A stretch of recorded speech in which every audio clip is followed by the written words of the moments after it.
Okay, did some more work on our application.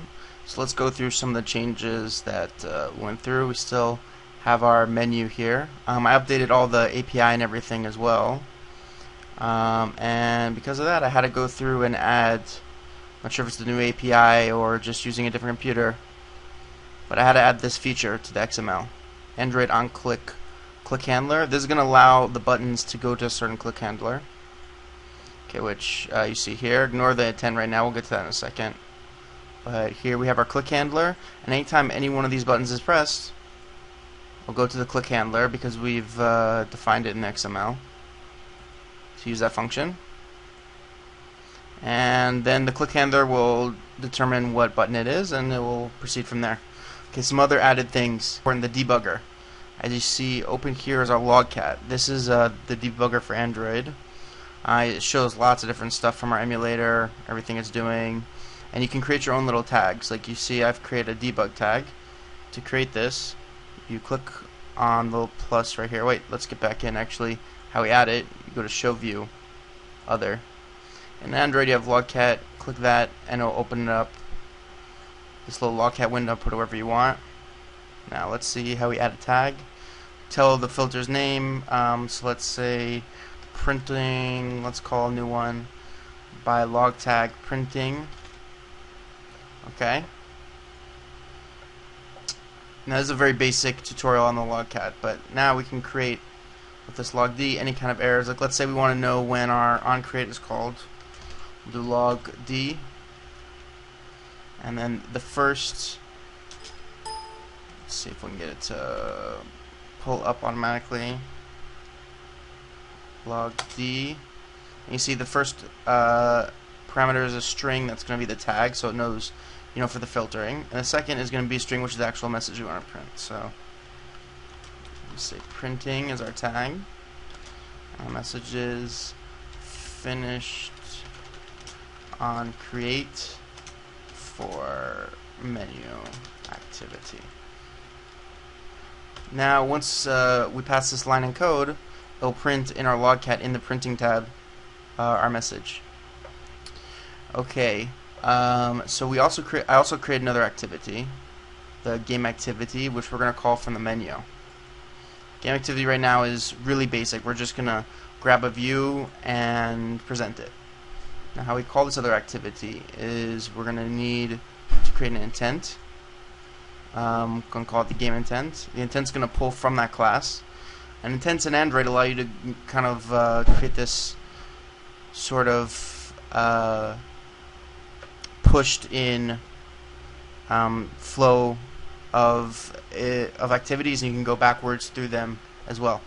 So when we get a press on the button for start, we're going to start our game activity, and it's just going to simply pull up our game view, which create here. It's just going to have a text field for right now, but you know, hopefully add to that more later.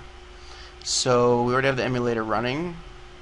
Let's run as, oh, that's interesting. Sometimes you see it forgets we're in Android. Usually a clean will fix that for whatever reason. Clean, and it's back.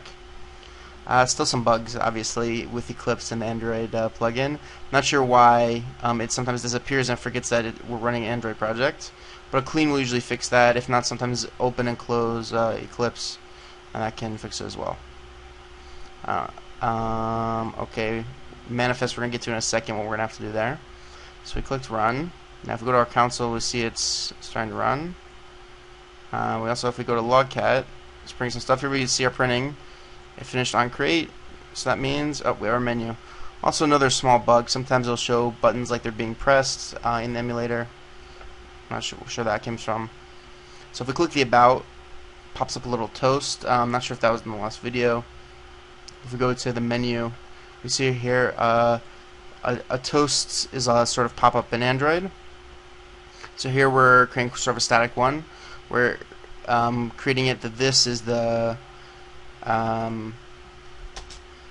context that we're presenting it in, the message we're going to present, and then the length. There's a long and there's a short length. And then once we've created this sort of static toast, we do show, and then it'll print it on the screen. So that's how we get the about little pop-up. Very nice little built-in version of sort of like a Java script pop-up. Okay, now start should open up our new activity, our game activity, which is going to have use our game view. Let's see what happens though. You're gonna get this message a lot while developing. I actually did it on purpose this time to show how to add new activities. So force close, create an error. If we go to our log, we're gonna see some red. Red is errors.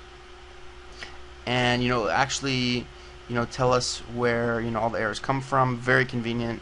You can double click. Let's find something that's in our code. See, if you see a lot of these this is Android code. So we're not gonna have access to that because it's all compiled already. Let's see if Android content. Yeah, I don't see any error here that's actually in our code, so unfortunately we can't jump to it. But you can normally, you see something, oh, here we go. So you see double clicked on this. This was menu on clickable handler, line 24. When we double click, it takes us right to it. So it's very convenient. Okay, so why do we get an error? Error because this activity isn't known by the Android environment. We make it known by our Android manifest. Okay. All the different definitions for the application are in the manifest. Which permissions we want. If you want to add a permission for GPS or something of that sort, you have to do it here. And also application. So this is where we define all of our activities. So you see the menu by default is defined when we started our project, and now we're going to add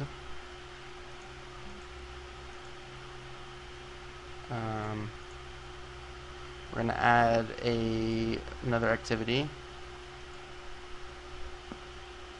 Sorry, another application. There we go. Sorry.